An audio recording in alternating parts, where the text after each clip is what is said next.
नमस्कार, मी रोटरीयन मंजू फडके. आज आमच्या क्लबमध्ये म्हणजे रोटरी क्लब पुणे डेक्कन जिमखान्यामध्ये एक छान प्रोग्राम आम्ही घेतला. विमेन्स डेच्या निमित्ताने 20 अशा मुली की ज्या इंजिनिअरिंग किंवा बीटेक करतायत कम्प्युटर्समधनं, अशा मुलींना आम्ही लॅपटॉप्स दिले. टेक महिंद्राकडनं आम्हाला हे लॅपटॉप्स मिळालेले आणि ते आम्ही त्यांना दिले त्यांच्या एज्युकेशन करता.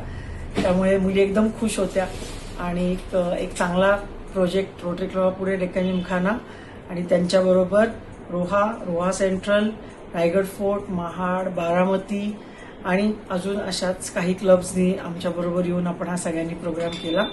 चांगला प्रोग्राम झाला. याचा त्या मुलींना खूप नक्कीच फायदा होऊ शकेल. सगळेजण खुश होऊन परत गेले. सो एक चांगलं फिलिंग आमच्या क्लबमध्ये आम्हाला सगळ्यांना आलंय. धन्यवाद.